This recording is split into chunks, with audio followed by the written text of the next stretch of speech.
Welcome, everyone, to episode 2 of The House of Odozi. I am your host, Giovanni Odozi. Today's topic, slavery.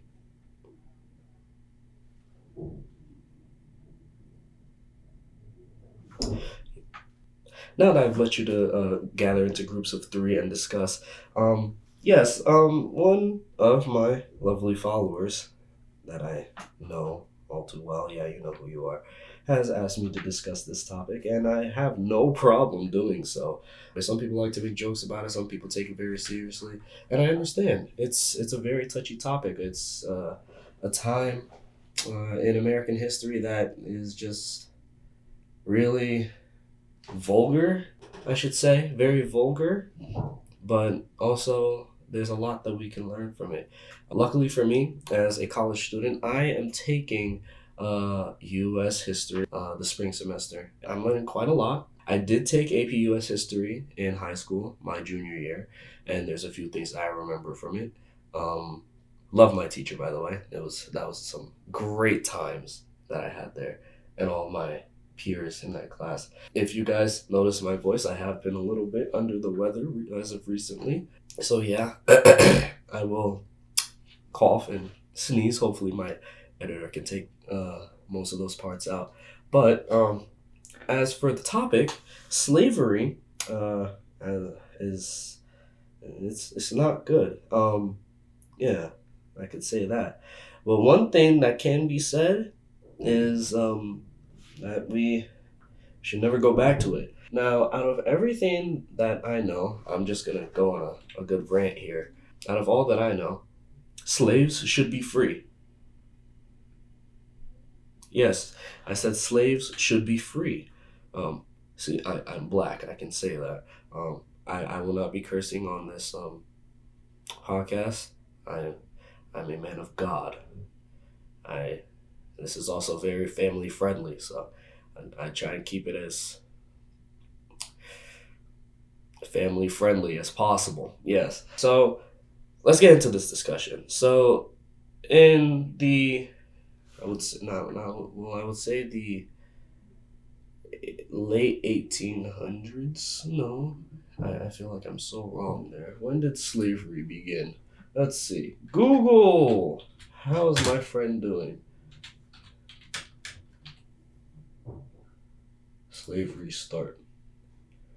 Uh, okay, that started in 1640. Okay, okay, yeah. I don't not that. Um, when was slavery abolished? I know it's 1860. Okay, so it is the 1800s. I felt like I was so wrong there, even though I just learned it. That's how you know I'm very stupid, friends. Don't don't don't call me stupid, please. I try my hardest. Okay, don't hurt my feelings. Yeah. So slavery was abolished in 1865, which I believe Abraham Lincoln was president then. I remember he wrote the Emancipation Proclamation, and he said all slaves should be free. Yes, he said all slaves should be freed. But that caused a lot of problems in the American North and South, the Union and the Confederacy. Yes, the Confederates. It was the Union versus the Confederates. And out broke the Civil War. And then Abraham Lincoln was killed. And so uh, we ended up with well, who was oh, there's a good song for this. It was made by Reggie Coos. Okay. Uh, and it's Andrew Johnson. Andrew Johnson, yeah. Then we made it to our Lincoln. It's Andrew Johnson. Yeah, Andrew Johnson. Okay. President Andrew Johnson. Yes, he was okay. He was he was a mid president. Mid. I'll say that. He was mid. I'll say it again, mid, okay? He wasn't a good leader, not like Abraham Lincoln was. And like Abraham Lincoln, I wouldn't say had a dream because that was MLK's thing, but he had a vision, okay? He had a vision that everyone could work in tandem with each other. And he, when writing the Emancipation Proclamation and having it signed and written into law, a lot of things went downhill from there. He was killed, and then Andrew Johnson came into the picture. Now, Andrew Johnson, being a horrible leader and also being from the South, okay, he was from the South at that, and that actually had a pretty big toll on him because all the rules that and regulations that were set for the Confederates to live by, not live by, but to abide by, that they didn't like, of course, because that meant that they had to free their slaves, which not only did they not want to do, but they also didn't do. But also, we have to take into account that some slaves didn't leave. Like, some believe that if they left, where are they going to go? How are they going to flee to the north? Okay, and if they do, will they be accepted? Will they be able to find good housing? Will they be able to live? So a lot of slaves took that into consideration and said, you know what, maybe not. Maybe I should stay because I'm actually living here. I will actually stay alive. Like, even though this is very hard work and like, to be honest, not really optimal to live in, but it's probably better than what I would end up with. And that's an understandable statement. And Andrew Johnson did not make that any easier because him being from the South, he was pretty much bribed by the South, the Confederacy, and he kind of just bent to their will, and that was pretty tough for slaves. And now listen, there are some white people that I believe during that time that did not believe that slavery was right, and kudos to those people, truly. But if you take into account the amount of people that really wanted slavery, because, especially in the South, because that's where the land was. The North was already industrialized and they had cities and whatnot. The South was still a lot of land, so there were a lot of farmers, so they needed a lot of workers, and they didn't really want to pay anybody, so they didn't really need slaves. So you have to take that into consideration as well. So that slavery is a very touchy topic, and like the stories and the videos that I've seen in this class is very, very vulgar. Like to like, I don't know if you guys have seen The Passion of the Christ. That's a movie by Mel Gibson. Oh man, great movie. I'm telling you, best depiction of like what Jesus went through.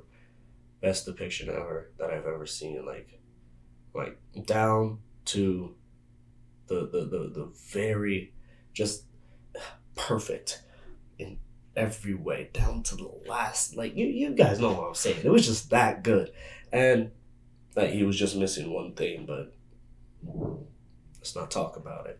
But the way he was whipped, 40 strokes less one, but the belt, not the belt, but the utensil that was used to whip Jesus, it had like barbs at the end. You know, like, I look stupid. The barbs, they had barbs, and like when they would, man, I kind of got that motion, you know what I'm saying?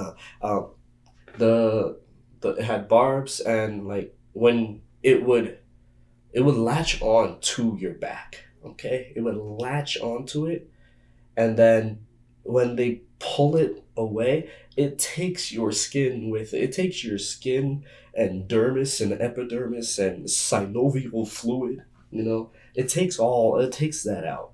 And to have that happen 40 times less one, that's just, no man should suffer for that, and suffer like that at least. And I'm telling you, man, that happened to Jesus. So we thank the Lord every day for his sacrifice, ever so truly. Amen. But stuff like that would happen to slaves just for doing like one little thing wrong, and that's the part that gets a lot of people, because To have to be treated so inhumanely, it's just not right. You know what I'm saying? It's just not right.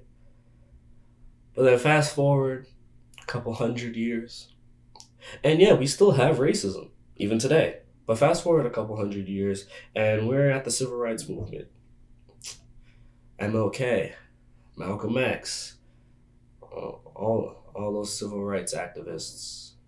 They tried to do it peacefully. Well, Malcolm X, on the other hand, with violence. I don't condone that, but he went with violence. Not violence, but like violence. You know what I'm saying? Like like assertiveness. Like he stood up for himself for real. MLK just got bullied sometimes, but like sometimes less is more. And then MLK got assassinated or got picked off. Somebody had that sniper in hand. That Kraber. Kaboom! No, okay. Yeah, so racism has always been a thing in the world. The thing about slavery at that, it's been going on since BCE, okay? Remember, ancient Egypt, okay? They had slaves, the Israelites. If you guys have ever read did I say Genesis? No, Exodus. Yes, Exodus. If you guys have ever read Exodus and like looked back at like the timing and whatnot, yeah, that's thousands of years back, and there was slavery then, and it was basically just as bad because they were treated inhumanely, and yeah, the Israelites, well, they got liberated by their loving God, you know.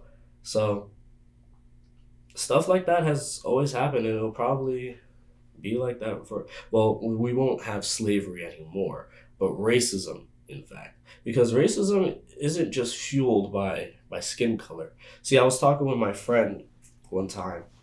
I asked him, okay, what is racism? Okay, and he gave me he made pretty good points. He said, all right, so it's not specifically skin color, because there are some places where white people are the minority, and there are some places where Arabs are the minority and whatnot.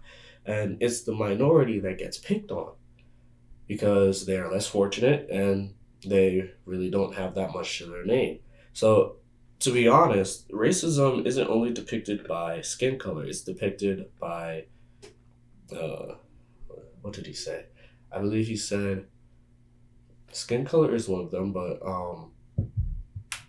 come on, I'm right there. It's depicted, it's fueled by, come on, I have it, man.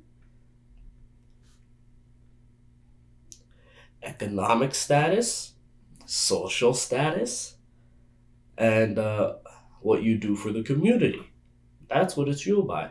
If you don't have any of those, you will be looked down upon by not just like people that are higher up, but even people that are at your level as well. Some people are able to give at least one of those. If you can't give any of those, you look like trash. Okay, that's what it really is. That's what racism is fueled by. If you can't do anything, you're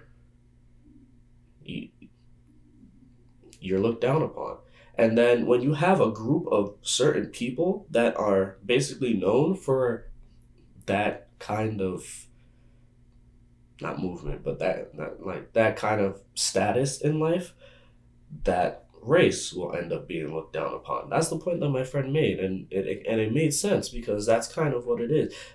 In the 1800s, black people really were not prominent. It was white people who were, and white people looked down on black people because they did not have prominence. So, you know, it's tough, man. That's really what it is. So, that's what I have to say for that topic on slavery. Um, you know who you are. So, yeah, I better see you down in the comments. All of you guys, thank you, for listening to me rant. And I'm I'm glad I could talk like this to you guys. Like to build a community, and like to have like faithful listeners to like to talk to and whatnot. It's a beautiful thing. That's what I love about the internet, man. That's what I love about the internet. The internet always wins. Okay, it always does. And the fun part about it is like you may never meet these people in your entire life, but they're better than some friends that you actually have. Like some people, some of them might be. I've heard some stories about the internet friends and whatnot. It's a beautiful thing, truly. But where was I? See, I just went on a rant. See, I love see, and that's also something that I like about doing this podcast as well because I can go on a tangent, but you guys just love to hear people talk. I don't mean that in a bad way. Like to listen to somebody talk, like sometimes about just straight up nonsense. It's just fun to watch, you know, and I love doing this. I love my community, and oh guys, I am about to hit 5K. 5,000 followers. I thank you guys so much. Okay, 5,000 followers on Instagram. Hopefully TikTok can catch as much heat like that as well. Because this is gonna be fun. I'm telling you. I'll be posting more clips more often everywhere. I'll probably be starting live streaming. So for you guys to tap in early, and then the video will be posted on Fridays. For those guys that didn't catch the live stream, because to have an ongoing chat would be awesome. Truly, that would be awesome, and I hope for you guys to tap into that as well. So, guys, thank you for watching episode two of. Uh, uh, thank you for watching episode two of the House of Odozi. Guys, make sure to like and subscribe. Leave a comment down below, and I'll see you guys next time, all right? Peace.